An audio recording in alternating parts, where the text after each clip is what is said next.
I occasionally think how quickly our differences worldwide would vanish if we were facing an alien threat from outside this world. And yet, I ask you, is not an alien force already among us? Looks like you got an object right in front of you, Mark. Can you look out there? Discovery, we're sending you an order to stay vector. Sparkling bed of diamonds out there. Is that a real picture, or are we just getting some video fuzz?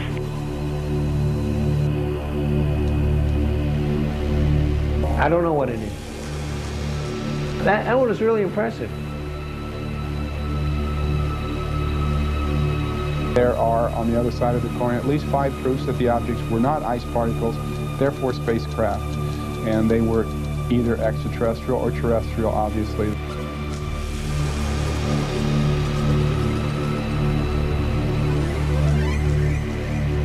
We have an unidentified flying object.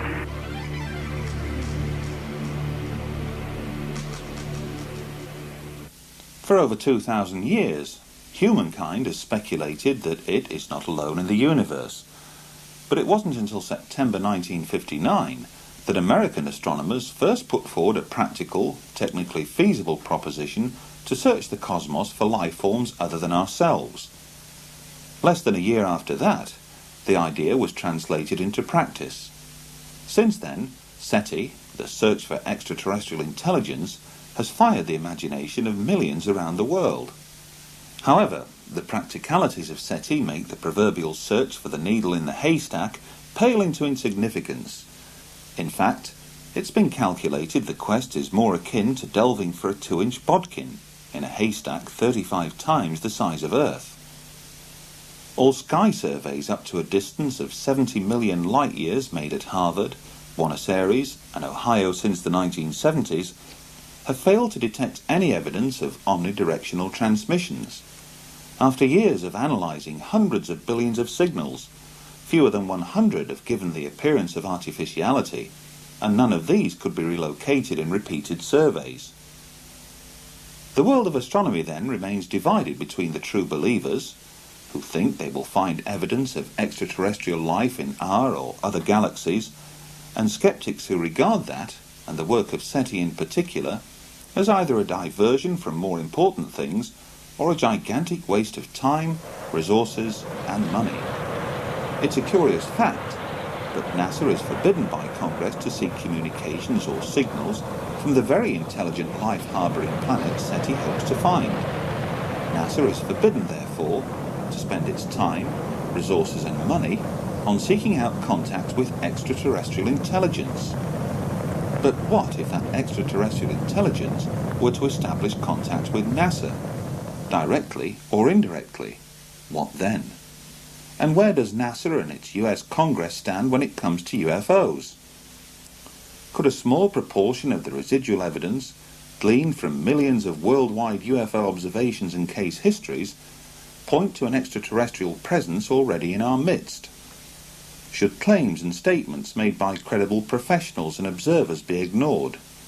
Should intensive and documented interest shown in the UFO phenomena by every strand of the military and intelligence community be simply tossed aside? Should countless photographs and film footage taken of the phenomenon over the years be looked upon as worthless? Should radar tapes, which have recorded the phenomenon on 400 occasions, be deemed as flawed?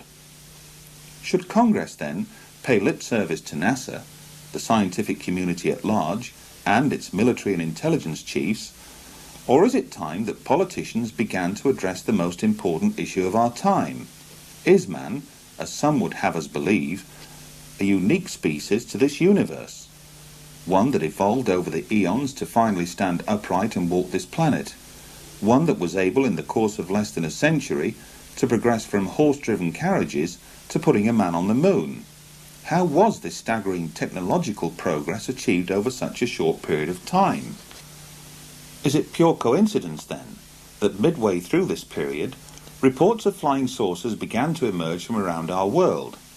At the precise moment when man was signalling his intentions to step forth from his earthbound environment, the phenomenon we now term UFOs signal back. Throughout the documented history of those early pioneering manned missions into space, one can find numerous references, made by both astronauts and cosmonauts, to witnessing, and sometimes describing, curious anomalous objects seen while in orbit around the Earth.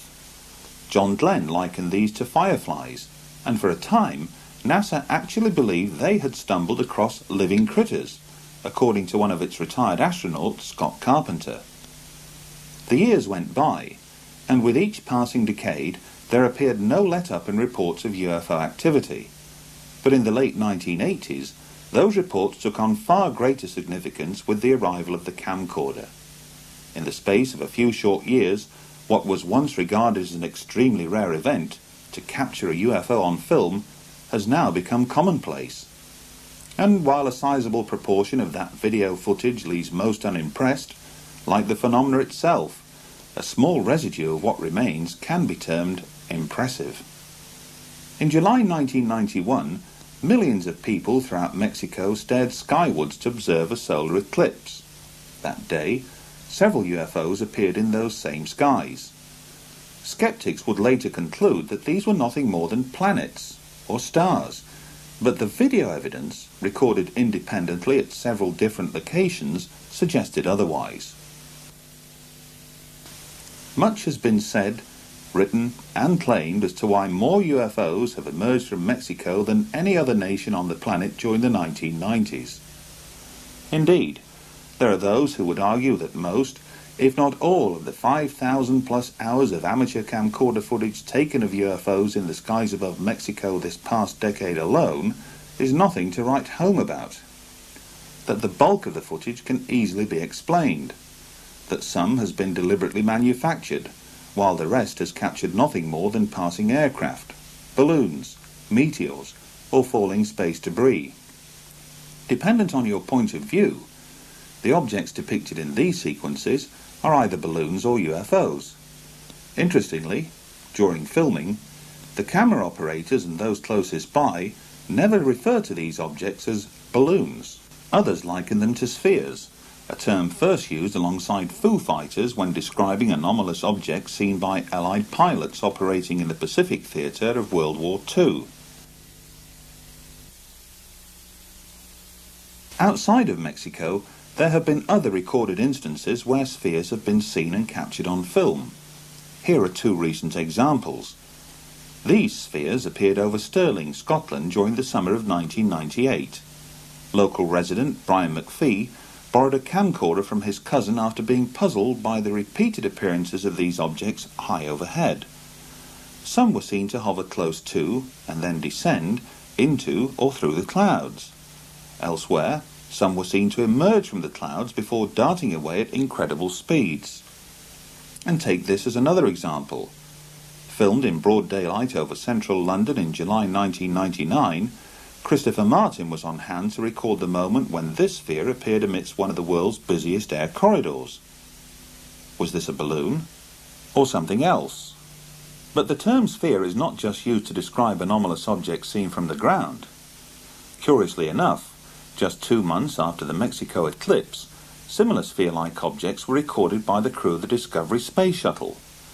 Anomalous objects seen on the STS-48 mission footage, taken on the 15th of September 1991, have been explained away by NASA as nothing more than ice crystals, whose sudden movement was caused by the release of directional jet nozzles from the shuttle itself. What, though, the mysterious meteor-like streaks seen in the same sequence? And what of this counter-explanation to NASA's ice crystal theory by Dr. Jack Kasher of Nebraska State University? At least 5 proofs that the objects were not ice particles, therefore spacecraft, and they were either extraterrestrial or terrestrial. Obviously, that's the dichotomy that While many still remain unconvinced that the STS-48 footage captured intelligently controlled spacecraft in mid-flight, it was the catalyst that would persuade both UFO researchers and amateur astronomers alike to pay much closer attention to space shuttle missions in the future. And, as you will learn later, what showed up on the STS-48 footage would prove to have a profound effect on this individual, one that would eventually lead him to an extraordinary discovery. During 1996, there were two notable events. In August of that year, NASA announced that it had unearthed fossilized evidence contained in a Martian meteorite and discovered 12 years earlier in the frozen wastes of Antarctica, which would appear to suggest that life, albeit billions of years old, once existed on the red planet. The declaration, which has yet to be embraced by the scientific community at large, created headlines around the world, and more or less ensured that NASA would have no difficulty in raising the necessary funds to embark on an ambitious, unmanned series of mission probes to Mars in the future. 3 months later, on the 1st of December 1996, Space Shuttle astronauts on board STS-80 filmed something remarkable. Scores of anomalous objects could be seen skirting Earth's upper atmosphere below, but then, from beneath a high bank of cloud, emerged a large sphere, almost plasma-like in appearance. And as the sequence rolls, note how the camera on board the Space Shuttle zooms in on a cluster of anomalous objects which appear to congregate on the Earth's horizon. Interestingly, during that same mission, astronauts would point their cameras towards Brazil, more specifically, Sao Paulo. Were they expecting something? Whatever suddenly streaked into view would appear to suggest they were. But what was it? A short time would pass before anomalous activity was filmed again, only this time in close proximity to the Mir space station. The STS-84 docking and undocking mission with Mir provided breathtaking images. It also provided further puzzles. Thanks to an amateur astronomer known as Willie, some of the footage transmitted by STS-84 was disseminated around the world. Hardly surprising, since it contains several remarkable scenes. Determining which one has most appeal, or greater mystery, is debatable. But why does this particular sphere suddenly come to a direct stop, hover momentarily, then move up and behind the Mir space station to emerge on the other side? And was this appearance of dozens of anomalous objects caused by the flushing of a toilet on board the Space Shuttle, or something else? Assuming then that this is mere space debris, would it not be considered dangerous to those on board both the Space Shuttle and Mir space station? To answer that question would require detailed analysis of pristine STS-84 footage, but NASA refuses to release any of it, and the question is surely, why? Signals from space can and do take on many forms, and while some dishes scattered around the world listen for faint traces of extraterrestrial intelligence from afar, others are designed to receive signals transmitted from much closer to home. During the 1990s, millions of miniature-sized dishes sprang up across Britain as satellite technology came of age. Both here and in countries abroad, many individuals chose to erect more powerful dishes to locate and access a wide variety of transmissions being back to Earth from scores of overhead satellites. In theory, the more powerful the receiver, the more choice it would offer. And, as we've already seen, some of those individuals chose to utilize their satellite dishes to monitor and record transmissions being down to Earth from the Space Shuttle. But what if one of those individuals had the means to utilize an even greater array of satellite receiving dishes, to record and subsequently log every second of NASA transmissions, from not one solitary Space Shuttle mission, but from several, covering a period of almost 5 years? What then? That incredible scenario first came to light late one evening in the summer of 1999, when Graham Birdsall, editor of UFO magazine in Britain, took a call on his mobile phone. The caller was Martin Stubbs, a cable TV station manager from Vancouver in Canada. For the next 45 minutes, Graham listened intently as Martin proceeded to recount an extraordinary story in which he claimed to have accessed NASA's downlink transmissions originating from numerous Space Shuttle missions that stretched back over a period of several years. And, amidst all of this carefully logged footage that amounted to over 2,500 hours, Martin further claimed to have stumbled across something equally extraordinary, palpable evidence for the reality of not one, but 2 extraterrestrial life forms. In order to fully verify these and other equally amazing claims, Russell Callahan was dispatched to Vancouver last August to meet up with Martin in person. Joining him would be Brian Borshoff, project director of the Phenomena exhibition, who flew in especially from Australia.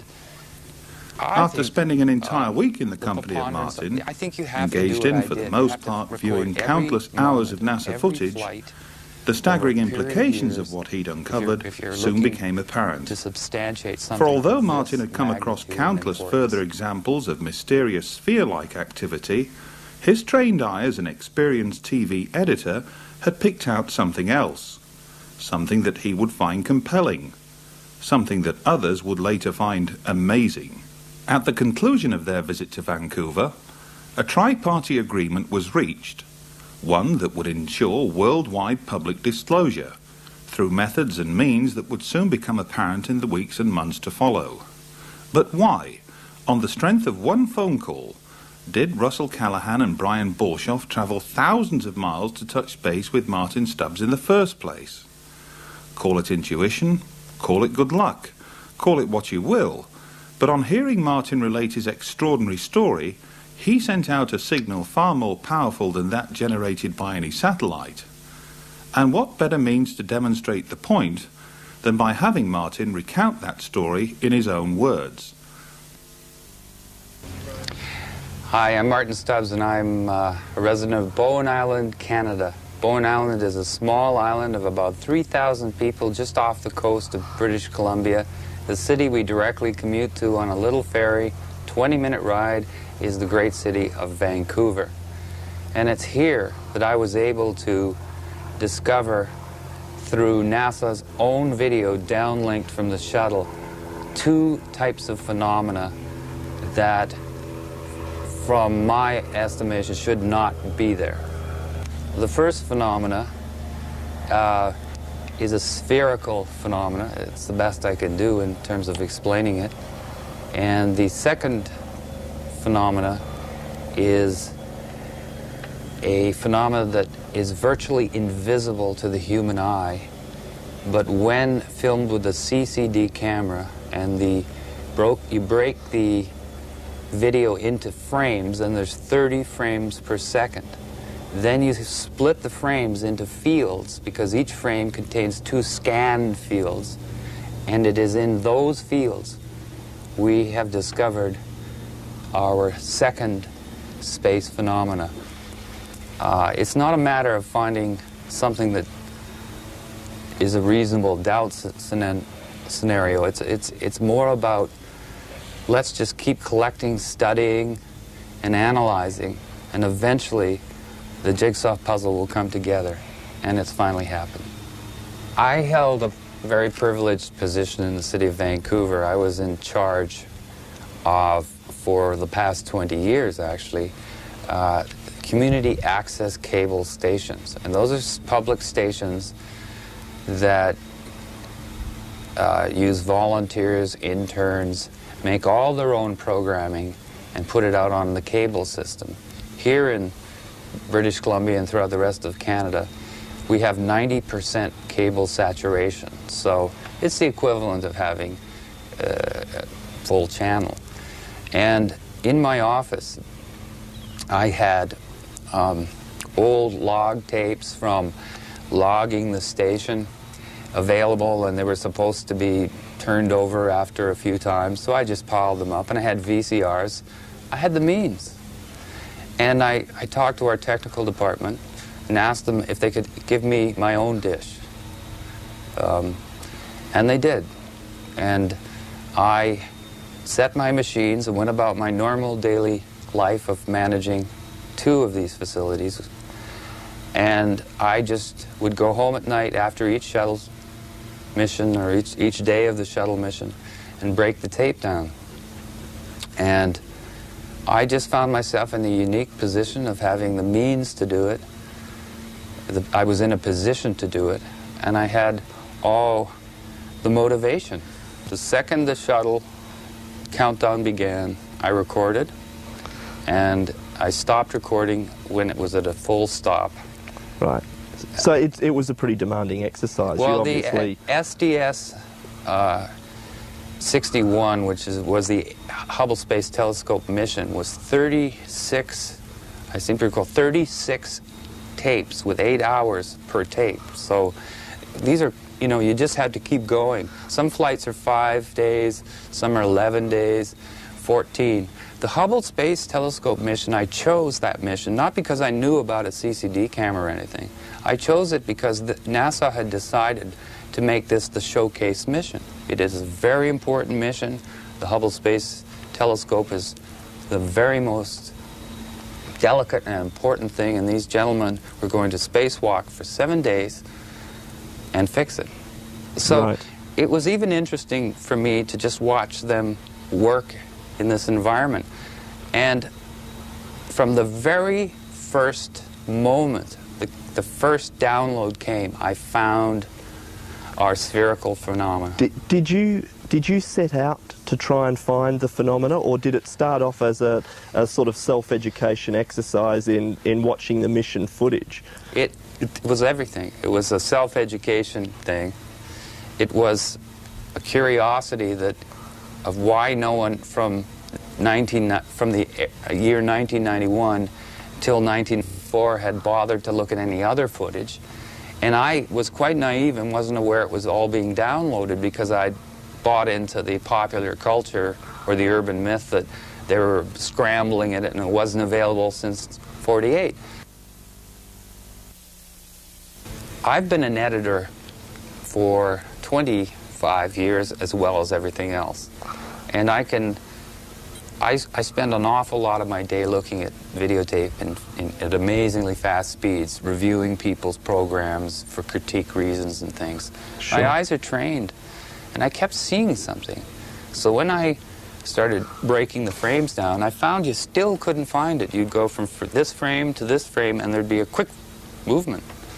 So then I had to get a videotape recorder, an SVH machine, an older model, funny enough, not the digital model, that literally, when you rolled the thing, it would break the frames into fields. And in reality, there are 60 individual pictures that make up 1 second of video.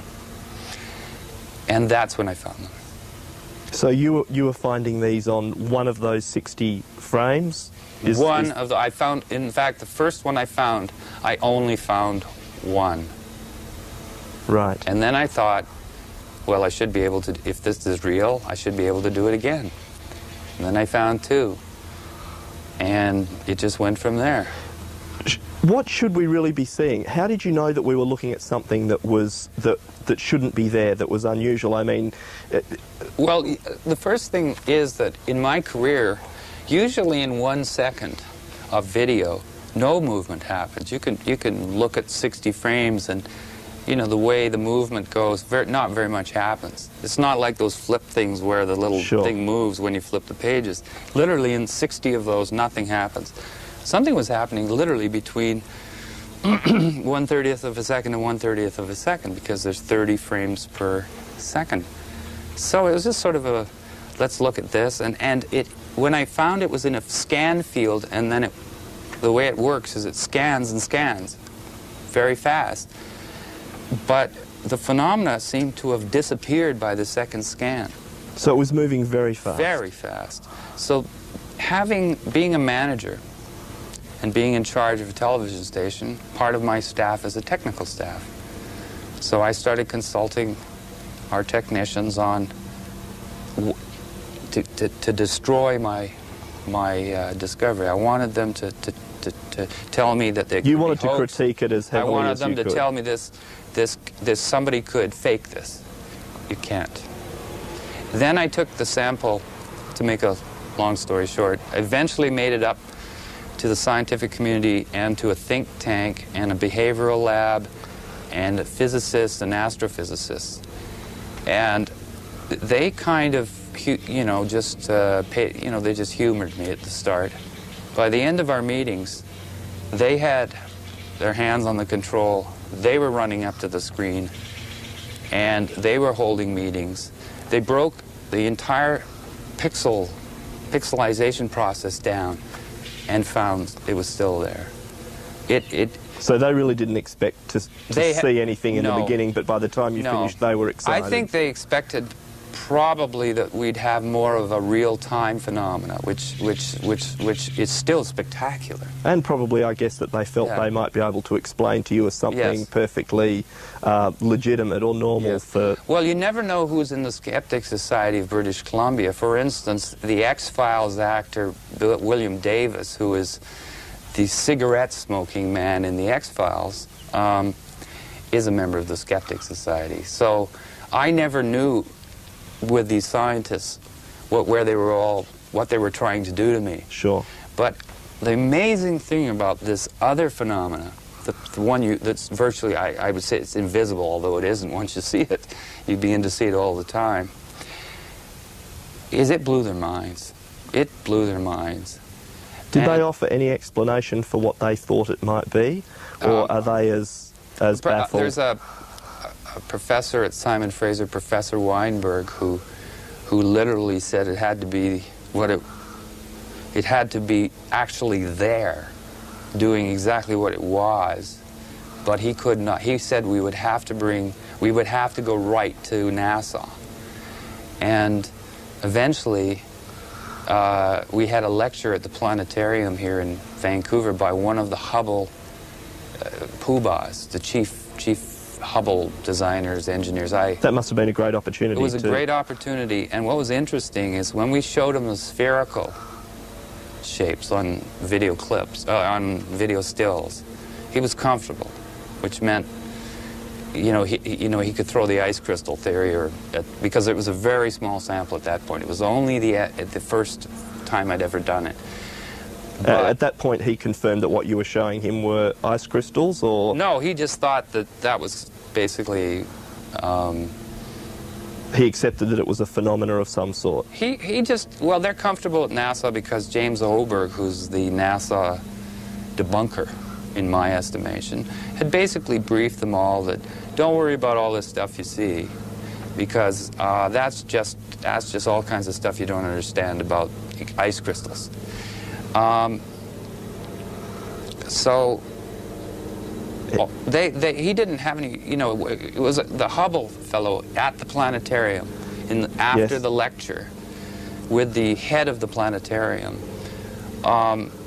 He sat there comfortable, but when the still frames of this second phenomena were shown to him, he stormed out of the room. Did he say anything? Did he give any reason? He made some huffs and puffs and stormed out of the room. Now, we found, that's very unusual kind of reversal. And we obtained, meaning an artist friend and I, who's got more guts than me, I guess, in terms of walking through front doors, which you're not supposed to. He picked up the phone after he got the number and phoned this fellow. And he got hello, and the second he said who he was, there was back talk, things like, it's that guy, blah, blah, blah, and the phone went down. In other words, communication was cut off. Not a very good public relations exercise for the... No, but we found it odd that, these are okay and these aren't. So anyway, that's how it started. So Professor Weinberg, who's a wonderful man,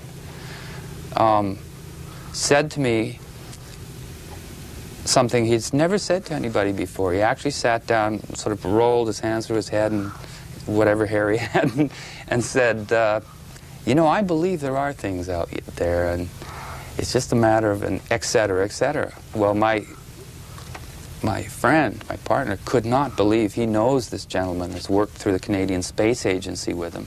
This Professor Weinberg studies the effects of space travel on the brain. Right. And shapes, and whether they, why they come home depressed.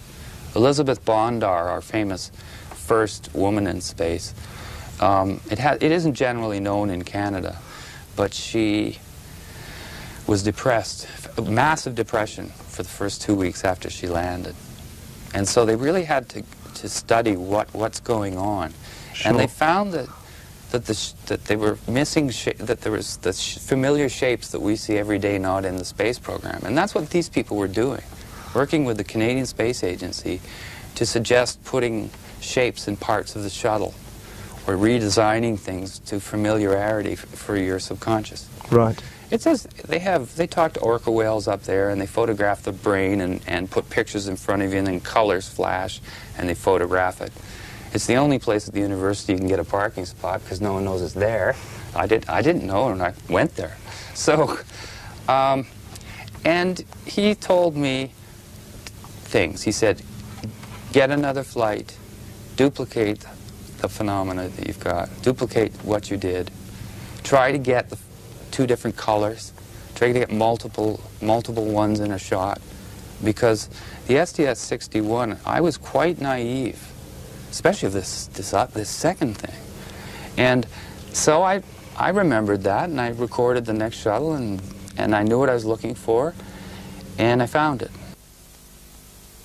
You mentioned something to me earlier about the lighting conditions and the fact that you felt they were self-illuminating. Well, I needed, yes, at first I actually thought, you know, I was my own worst skeptic. I've learned that in television. You know, you don't present anything unless you're totally researched and sure. But I began to discover that these were appearing in dark, when the camera, you know, when the sun went down, when the sun came up, when there was refraction, when there wasn't refraction. I found them under every lighting condition, and my only conclusion from looking at the video and continually looking at it is obviously they're self-illuminating. Did they change at all under those different lighting conditions when apertures change or the sun goes down or the craft's in a different position? Do they appear to be any different? No, in fact they appear to differ just from every time you capture them. Sometimes you capture them when they seem to have slowed down and you see more of a craft structure. When they're moving very quickly, you'll see this long streak. Right. But the interesting thing is, after after 1,000 of them, and I still photographed them, you lay them side by side and you start to see common things. You start to see markings. You start to see kind of shape.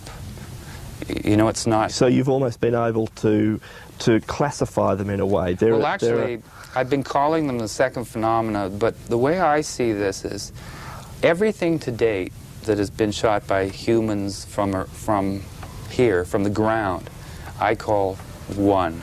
That's one. The space phenomena, the spheres, outer space, that's shot from NASA's cameras is 2, and I thought it would stop at 2. But this phenomena I call number 3. There are 2 space phenomena. And this third phenomena, I don't blame people for not discovering it or anything. I don't think anybody has tried not to discover it. Well, it sounds to me like you had to go through a lot of work. I just wonder how many people with my technical television background have tried this. And I don't think a lot of scientists have. I just know that Professor Weinberg was absolutely knocked out of his... He just couldn't believe it. And as I built the sample up, I didn't believe it more. I couldn't believe it. I mean, it's reached the point. But I don't want to take anything away from the spherical phenomena. The second phenomena, to me, is absolutely unimpeachable in a preponderant sense. You know, I was quite satisfied with finding 2. What phenomena 2, the first space phenomena. Sure. And I still am. But this third phenomena is so against all of what we expect it to be that it's intrigued me much more. It's no archetypal, no... Martin, going back a little way, you mentioned being your own worst critic, if you like, or debunker. Have you endeavoured to find video footage or feed from other sources to compare with yours? Oh, good one. Thank you. Yes. I did everything. I taped through 2 different cable systems. I taped into direct dishes, and then the most extraordinary discovery of all was I recorded CNN's live feed of a recent shuttle. I think it was STS-86 or 84, one of them, of the docking. And even though I guess a lot of people were looking for the spherical thing that knew about them, I was looking for the third phenomena, because I can see it now, you know, with that, my eye can catch it. And this, to me, would show that it has nothing to do with my machines, and it has nothing to do with the dishes, and this looked like good. And it also was a great chance for me to prove to myself that what you were seeing was really there. I believe that if this is there, it has to be there all the time. It can't not be there and be there. And so I figured I'd take the biggest chance of all. And so I broke down the CNN footage. There they were. And even on the CNN footage? Yes. And, well, it's documented, and I don't think CNN even knew what they were seeing. But what stunned me is that was almost, well, how much more do you need, you know?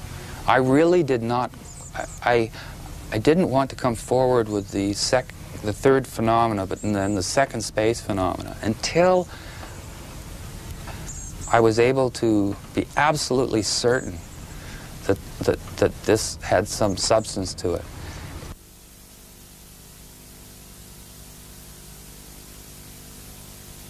I didn't want to lose the second phenomena. I didn't want someone to get diverted on this, shoot it down, Sure. and then say, well, that means that incredible spherical phenomena that is I also documented in great abundance.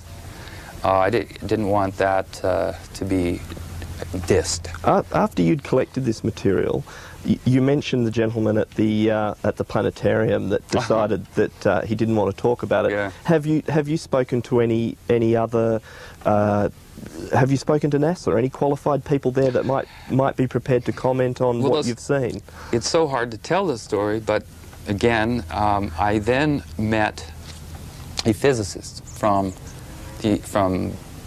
California, actually from Topeka Canyon, who used to be a part of a think tank there, red, blue, or blue-green, or something like that. Sure. Who cares what it's called? But the fact is, he was very, very interested in the scientific end as well. We stayed away from anyone that was going to have gray aliens and things in it. You know, we were really looking to substantiate it as just there. And he started corresponding with the astrochemistry department at the Jet Propulsion Laboratory. And the extraordinary thing about that is that he didn't communicate on my behalf with just that department. He communicated with the head of the astrochemistry department. And I've turned over the documentation which outlines the whole set of email conversations in which at no time does he say that the spherical phenomena is not on the tape. What he does is basically comment accepting the premise. Do the emails discuss both phenomena or just the spheres? No, that's the interesting thing. We decided that, you know, that it would be better to continue our work, which is massive. I have massive amounts from every flight of these spherical phenomena. I have examples of these things 300 miles away, close to the ship. So I feel there's enough there to I didn't want to freak out the you felt that there might have been a bit much. Well, I'd already seen Professor Weinberg's reaction, and you really have to be right with them to hold their hand. And I just felt that he might stop the emails. We were absolutely knocked out that this man started talking to us. It was the first time that I've ever heard of a senior Major League JPL NASA player literally discussing what is on the tapes. There's an example of the tether, which is a 12-mile long electrical, $100 million satellite controlling electrical... An electrical experiment. Yes, I'm not a scientist, I apologize for that, but you know, I'll get you these details. But and this tether, they are busy showing us from the moment it broke to the moment it's 300 miles away. And at every point... It broke? Yes, mysteriously it broke just in the right place. If it broke a little bit too close to the shuttle, it would have taken the shuttle out. If it had broken a little further on, it would have maybe destroyed the wing or something, you know? Because you hear the astronauts say, well, it couldn't have happened in a better place, you know? And then, just to continue on the distance, as these things started swarming it, and as this thing drifted away, they're continually showing us, or NASA, I guess, you know, through the downlink, this $100 million satellite. And the phenomena followed the satellite. This is the second, the spherical phenomena. The spherical phenomena. And are NASA commenting on these things as this is happening? Oh, at one point they asked, and the astronaut says, well, it's a little bit of debris or something, like you'd think he'd know, that follows us around, sort of. That's, you know, it wasn't like, oh, this is this. And then they dropped it. There's a few of these things in the footage, or are there a lot of them? There's more than a lot. If you've ever seen a hornet's nest after you've thrown a rock at it, you know, that's what it's like. And how do you count the hornets? So they're all going in different directions. And I use tricks like fast forward, because when you go in fast forward, if they're all stars, they all go in the same direction. You know, these things are all moving. But what was very interesting is they're saying, how far is the tether? Well, the tether is now 100 miles. And they zoom with their incredible zoom in on it, and you see some of these spheres in front of the tether, and some of absolutely clearly, no problem at all, they're behind the tether. And if the tether's 12 miles, and these are half the size of the tether going behind it at 100 miles away, they're not specks of ice. Well, even for me, I find it hard to believe that they could be crystals then if but again, I'm merely saying that, you know, I'd like that I'm just saying what they can't be. And I've never heard of a 6-mile ice crystal that's spotted crystal clear 100 miles away, you know, etc. So there's hundreds of those examples. Then they've called them on the different videos. One time they said they were shooting stars and meteors. Then the same phenomenon appears on the next flight, and it's ice crystals. And then the next phenomenon appears on the next flight, and it's debris. You see what I mean? They've already established it on STS-70-something that it's... I seem to remember something about fireflies at one stage from a long time ago. I believe this spherical phenomena first appeared to John Glenn as early as 1962. And he did, and it continued. We have documentation from various publications that shows that they know clearly. They didn't have an answer for 3 to 4 space flights. They had an answer to what, you know, the blue haze around the Earth is. You know, it's they had an answer to just about everything else. But there's this very interesting thing about 3 or 4 flights in, where it says John Glenn's fireflies spotted over Perth. They're still calling them John Glenn's fireflies. And we have an astronaut making the comment on the 25th anniversary of the moon flight. He says, it's hard to believe, but he says it's a fact that we thought that John's fireflies, again, Glenn's fireflies, were living critters. Now, at no time have I've read everything, and at no time have I ever heard that before, that NASA concluded originally that the fireflies were alive. So they were still calling them John Glenn's fireflies 4 flights in. There's another interesting thing. If you look at John Glenn's original photos, which I have, which he bought a camera at a Cocoa Beach drugstore, even though the shuttle or the whatever capsule that I've forgotten, even though they had a camera on that, he took his own. And when he saw the fireflies, and it's all documented, and it's even in the movie The Right Stuff, he holds the camera up while the fireflies are above his head, and he says, "I better film or you guys are going to think I'm nuts." And when you see those pictures, and you see the pictures of the shuttle today and the Mir, you see the same phenomena. Sounds Little, like it might be spherical. an interesting exercise to show John Glenn the footage that you've now got and let him comment on that. I challenge NASA, JPL, Story Musgrave, astronauts, and especially James Hoberg to debate me. Because it's one of those situations where if they haven't done the homework I've done, and they don't have the video I have, and they haven't done the research, and that they don't have a chance. I wouldn't be able to downlink what I got. I wouldn't be able to find the things I've found and do it consistently like I have been able to do if NASA really wanted to hide it. Although you did mention to me, Martin, that they shifted a satellite at one stage, or... Yes, they've done some shifty things, and there are military people as well as the non-military people. For instance, there's a flight I have where it's basically the entire flight was the control room except for the spacewalk. The spacewalk was to test the new backpacks, and it's a famous walk because the fellow flipped around, the astronaut flipped around and couldn't stop. So that's what made the news. But if you look at the whole spacewalk, and everybody in the media had the chance, there's a point where he says, "There's not, Mark, will you look out there? There's an object right in front of you." And the military fellow says, "I don't know what you're talking about."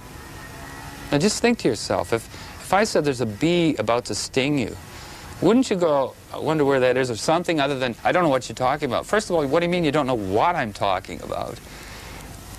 If I'm in outer space and I'm flying around and my partner says there's an object in front of you, I wouldn't say, "I don't know what you're talking about," and then his next line is, "Never mind." And then the third astronaut says, "Am I missing something?"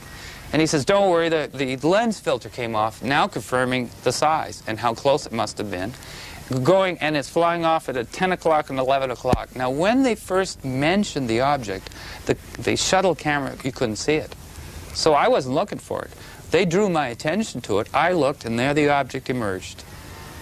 And the third thing he's saying to the third astronaut is, "Don't worry about it.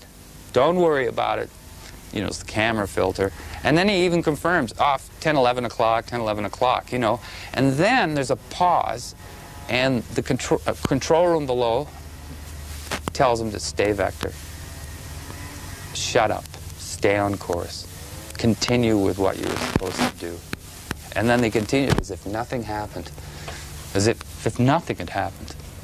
Yet it's right on tape. Audio, video, and you see the object they're referring to. So, but my point was they didn't hide that from me. They're challenging us to find it. And my only question is, how come there aren't more of us out there finding it? This is a big world, and most humans love mysteries, and the video is available, and many people have home dishes. And even though NASA moved the satellite almost onto the horizon after they found out what we were doing, we still were able to get the satellite. I don't see, I've had no agents at my house. I've communicated with the Canadian Space Agency, but I can't, for their protection at this point, I can't give you the name, but let me just say that we ran it by our own country's space agency due to the connections we had. And what was their comment? That it was the most popular underground tape among the astronauts. You know, that it was the one they all wanted to have a copy and show their friends at night. Like, that was the reaction. This is a great tape. We love looking at it. Everyone just thinks it's the greatest. No, the Canadian Space Agency has been very cooperative. That's what I'd like to say. The Canadian Space Agency has been cooperative. I communicated with Washington headquarters and received an answer. And we've been receiving answers from JPL in California. Everyone's talking to us. No one's threatening us. And all the video has been totally available the whole time. So I don't hold that NASA is going out of their way. I think they make it difficult like anybody. When I used to hide Easter eggs from my niece and nephew, you don't make it too easy. My dog doesn't make it easy to find the bones he buried. And it's not easy to do. This is very hard. I want to emphasize that even for me, this has been a very hard but fun thing to do. And I think the preponderance, I think you have to do what I did. You have to record every moment of every flight over a period of years if you're looking to substantiate something of this magnitude and importance. I took what Professor Weinberg of Simon Fraser University said very seriously. If you really want to do this, duplicate it. Get it in every lighting condition. Get it under every circumstance. Get it in every circumstance you can. And the one that made me happiest, funny enough, was almost the last flights I recorded, because I got it in black and white. There was a CCD camera put on one of the flights, and I thought that's the charge coupling device, which is an electronic way rather than the old tubes, these big tubes that are slower on their scans. So as soon as the faster scanning and tube CCD was on the black and white, I challenged myself again. You should be able to find them, and I did. So I've got them in black and white, but I've got them under, and I know which camera. I now know where to look for them. I know what events. When in STS-80, when the door wouldn't open, you know, they had the spacewalk scheduled, and the door wouldn't open. I remember watching that and seeing all of this third phenomena, the second space phenomena, but the third phenomena, all around the door. And they were moving the door and trying to get it open. And I'd never seen this phenomena do that before. And then a flight or two later, the astronauts were commenting right on the feed that there was something had come through the door. They were seeing these flashing colored lights. Oh, that flash. Oh, that light flashing off of HST there. I thought it was me. What? I just thought of it in my imagination. Yeah, I saw it too, so it's not. There was two of them.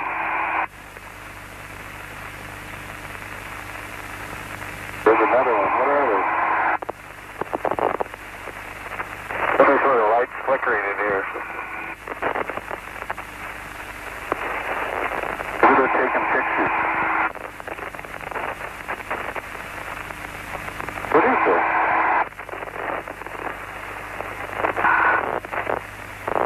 There's this thing passing in front of us. What are the lights? Which one? Oh, no, I was guessing that one for a second, but I had that one for the whole time. Yeah, I was looking at that one too. The spherical phenomena we've documented and is very solid. Isn't the type that would go in there, float around, and them say it's going really fast, you can't see it, and it's all these popping colored lights. That was the first time I got some kind of a feel that the astronauts have seen from phenomena 3, the second space phenomena. It's something that should be this challenging. I don't know why most people think something this different is just going to be nuts and bolts, 30 feet across, nice big friendly gray aliens come out, recognize themselves in all the ads that have been appearing in car companies, turn on the TV and watch the new Roswell series, visit the X-Files. You know what I'm saying is that this phenomena is not what I expected to find, this third phenomena.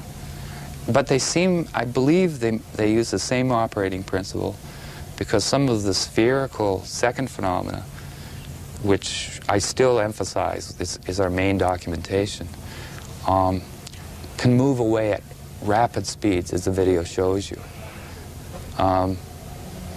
Do you believe the two phenomena are connected? Yes, somehow. I think, well, they're very aware of each other. Somebody suggested to me, what if they're the same phenomena? But I've studied them extensively, and the spherical phenomena has different characteristics to it. Kind of a, let's just put it at that, leave it at that. They're not in color. This is a totally different phenomena. This one never goes at real speed. It's as if something comes up to your nose and in 1/30th of a second has a tour, like an iceberg or something, or you know, a glacier, and then leaves. Without us even aware of it. And if it chooses, for whatever reason, to look at something, it tends to slow down. And that's why I believe it appears when there's a $100 million satellite disrupting the air. It appears when the Hubble Space Telescope is being repaired. It appears whenever something is happening. It's an amazing phenomena. And what I like about it is these aren't ice crystals. There's nobody in science in Canada that I've ever met, and David Sarita, my partner in terms of the research end, not a partner, and let's just say he's as interested as I am, and he volunteered to take on that role. Nobody said to him that what this is. Nobody suggested anything except that it must be what it is, but they don't know where to go with it. They don't know what to do with it. They don't know how to react. It's easier if you can sort of argue that may or may not be something. But once you just look at it, it stuns you. In December 1997, in the Brazilian capital of Brasilia, representatives from over 50 nations took part in a major international UFO congress.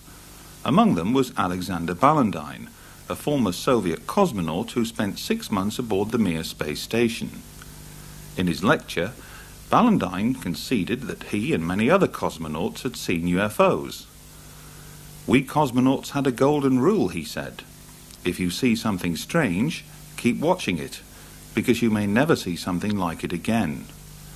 Later, Ballantyne shook the assembled audience when he claimed that future anomalous images observed and or recorded in space would be shared between the Russian Space Agency, NASA, and a special forum of UFO researchers. This was an unprecedented announcement, delivered from prepared notes that would have to have been sanctioned by the Russian government, not least because Ballantyne was driven to and from the Russian embassy in Brasilia each day in a diplomatic limousine.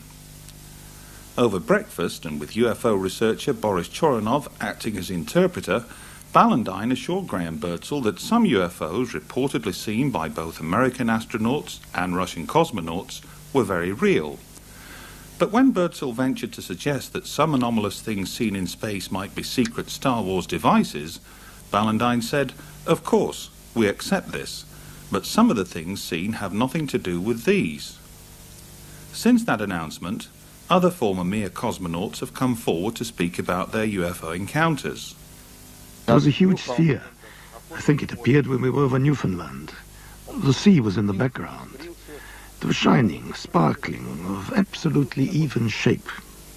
It shone like the balls that hang on trees at Christmas, greenish in color and all shimmering. It was impossible to take your eyes off it.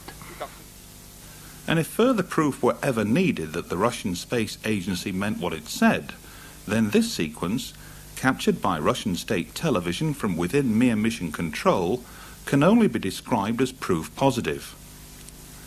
Note how the camera pans around the control room before settling on the main viewing screen. Was the subject of their attention these anomalous objects, seen in close proximity to the Mir space station?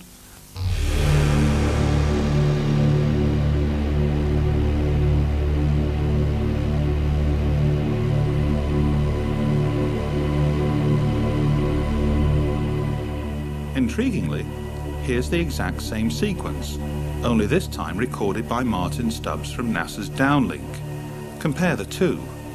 These objects are patently of interest to those watching in Russia, so might the same be true of their counterparts at NASA?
Columbia, Houston, we're looking at our payload bay camera, and it looks like a lot of moonlight glinting off the ocean, a whole sparkling bed of diamonds out there. Is that a real picture, or are we just getting some video fuzz?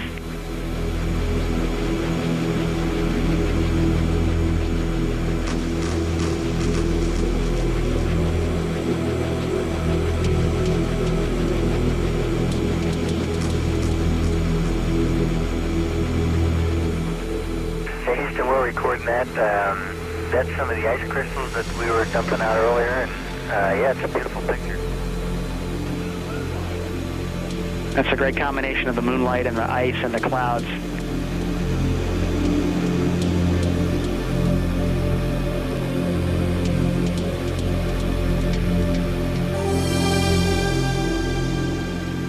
Yeah, it's a combination of moonlight making those ice crystals sparkle, and maybe as well as some of the sun starting to come up on the horizon. Well, thanks for the picture.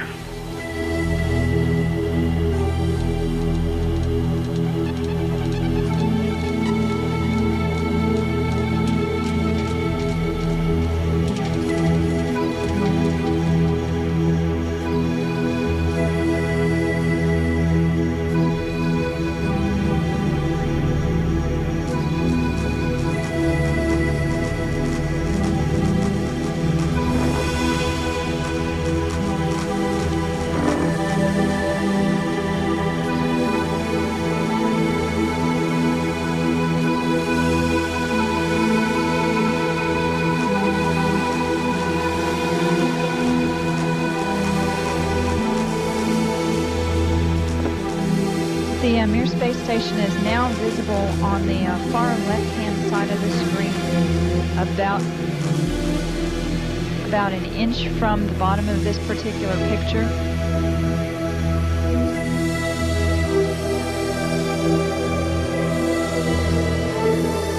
And there were also a number of shooting stars in that view.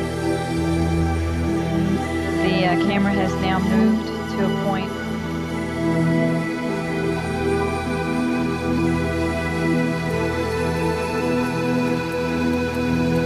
Okay, the Mir space station is the small flashing light in the center, about an inch from the left-hand side of the screen. It's slowly... Now the hell out of the camera. It is slowly moving closer to the left-hand side and is has a very light flashing to it. We think on the middle of the screen, way to the left-hand side.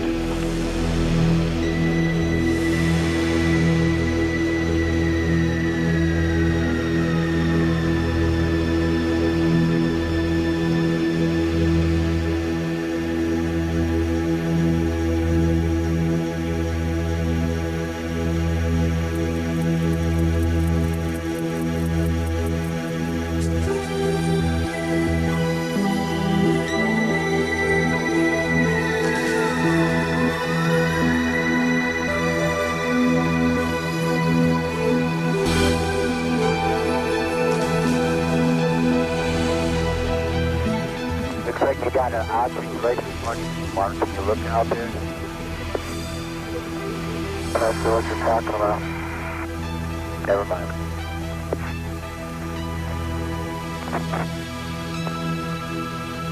Are we missing something? I don't see anything. Yeah, we think the camera filter came off, Mark. It's about your 10 o'clock, 11 o'clock going away. Don't worry about it.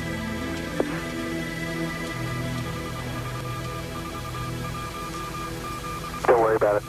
Okay? Discovery, we're sending you an orbiter state vector.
see the satellite now. It's like a bright spot at the end of the tether, and on the other end, the low end, there's also a relatively bright spot, which is maybe an accumulation of the tether.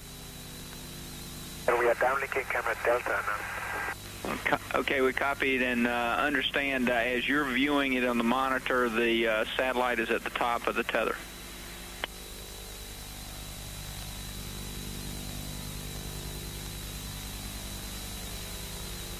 That's correct.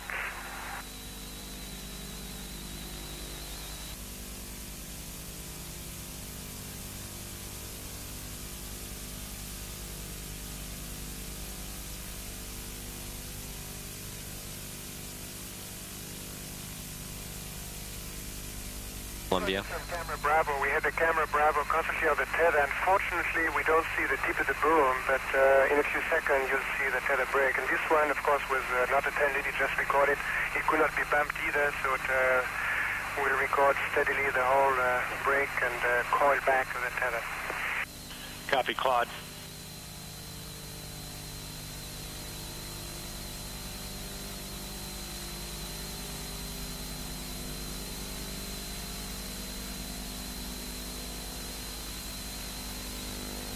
Go.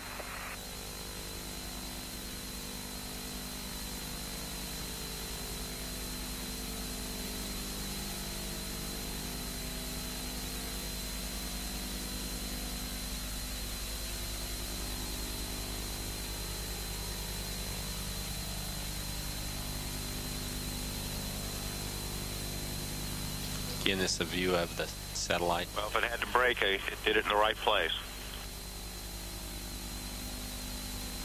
So.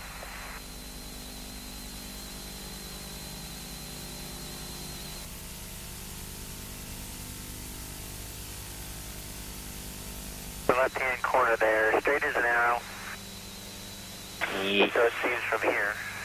Yes, sir, we have it. Great picture.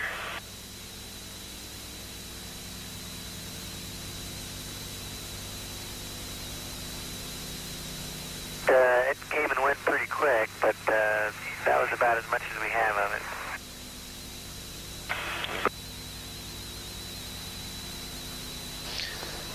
Columbia and the satellite now 77 nautical miles apart. Again, that call reporting that the crew can see the tether and see the satellite. It's beautiful.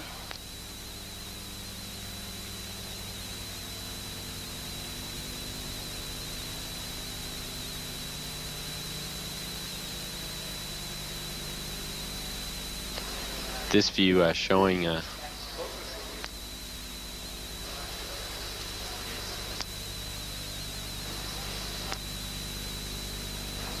satellite. Again, just moving into sunrise. 81 nautical miles now from Columbia.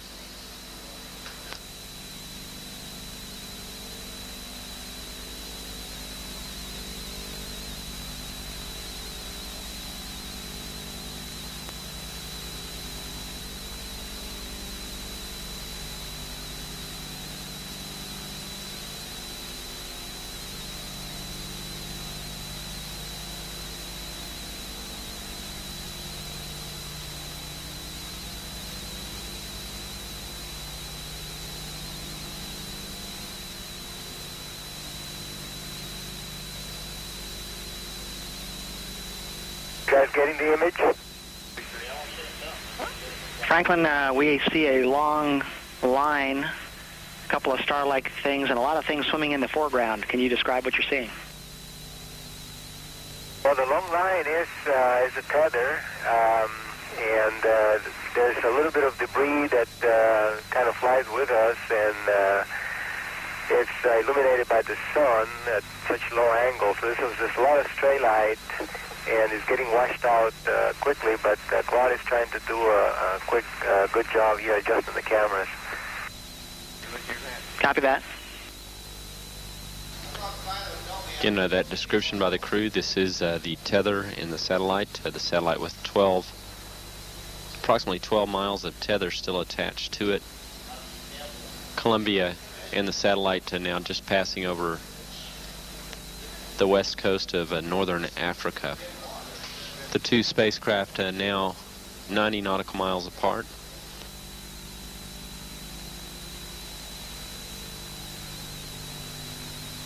Controllers for the satellite did have communications with it during the close pass between Columbia and the satellite.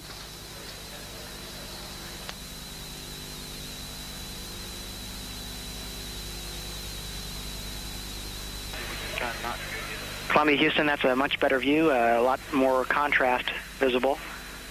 And how wide does that tether appear to be? It seems to resemble a much wider strand than we'd expect. Can you describe which way the satellite is visible on that strand?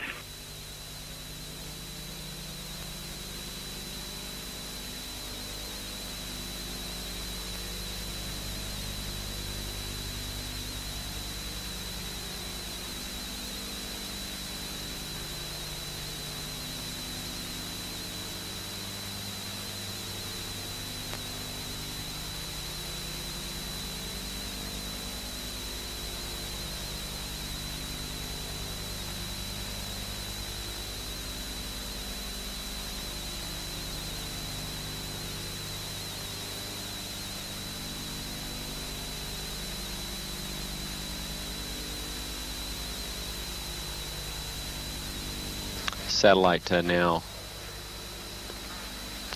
100 nautical miles. Charlie, completely unzoomed, and you see the full extent of the tether. I try to adjust the focus, but I can't get better than that. Okay, Claude. Thank you. I'm going to zoom in now.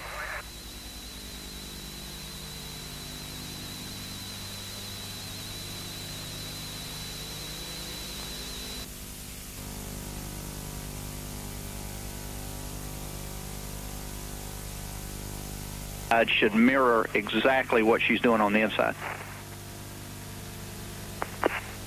Okay.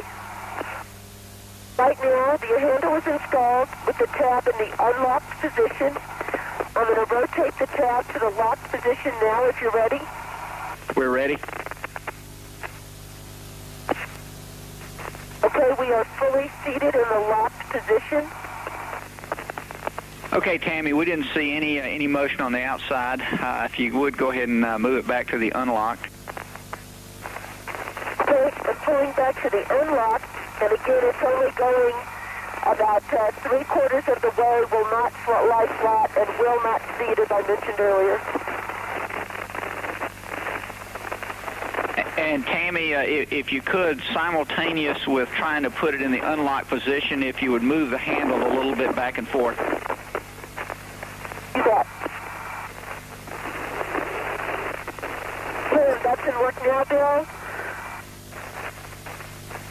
Okay, and we can see the handle moving on the outside.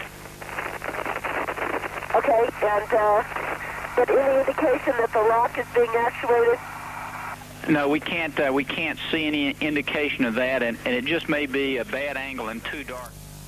Amidst the 2,500 hours of NASA footage recorded by Martin Stubbs, we have seen countless examples of the spheres, the first space phenomenon. But until now, few have ever come across, least of all seen described, what has been labelled the second space phenomenon. Those that have been left speechless, including eminent scientists, astrophysicists and, as we have learned, highly placed figures within the Canadian Space Agency. Someone who was prepared to comment publicly after being shown less than 5 minutes of the footage was Guido Negro, director of the SETI radio telescope at Golden Grave Observatory in Western Australia. What, we asked, did he make of it all? Well, I was very well impressed, and not only myself, also other people that were looking at. And because this time we are not talking about footage taken off from some home movie camera, but someone that actually was flying a space shuttle, so automatically that gave us the fact that the picture must have been real, genuine. Well, I was very well impressed. And maybe this will prove that there is something else that we are not aware of, at least officially. If the footage that we saw comes to be true and really are showing an alien spacecraft or something like that, I say that if there is a cover-up, the people who are doing this cover-up are an enemy of entire Earth race, because we are not children and we must know we must know the truth. It doesn't matter if there are people that are they don't know how to handle the truth. Well, the majority of us will, and if there is a cover-up, I think it's time that the cover-up goes. Guido could have easily dismissed this sampling as ice crystals at best, or errant nonsense at worst. The fact that he chose to do neither is symbolic perhaps of the potential importance both he and a great many others attached to the footage. The onus surely now rests with people like Guido and others elsewhere in the scientific community to determine whether or not the second space phenomena is a genuine phenomenon. And were that proven to be the case, two burning questions would need to be addressed. Is it extraterrestrial? And is it intelligent? If the answer to either is deemed yes, we could have arrived at an historic moment. For Martin Stubbs, it would be the vindication of what he and millions like him have always maintained, that we are not alone in the universe. His, after all, was a chance discovery, a fleeting glimpse of something that sped across his television monitor that most would fail to notice. He focused on that. He looked for more of the same, under different conditions, and found them in abundance. But found what exactly? Some of the greatest scientific discoveries known to man have often been born from chance events.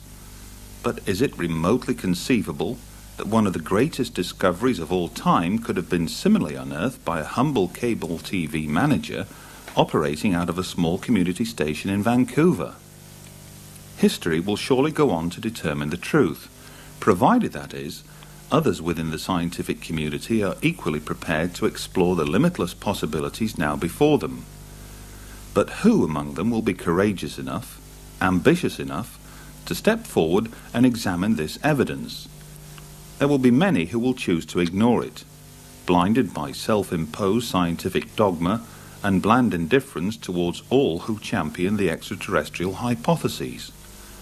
But those that do express an interest may well find themselves embarking upon one of the greatest scientific treks of all time. I can't explain it because I don't really think that's my job right now. I'm merely a person who's gathering grains of salt together and putting them in front of you. It's as if you have a carpet and you have a handful of salt and you throw the salt on the carpet, you look and you don't think there's any salt there. But when you gather it up, put it back in your hand, you have something.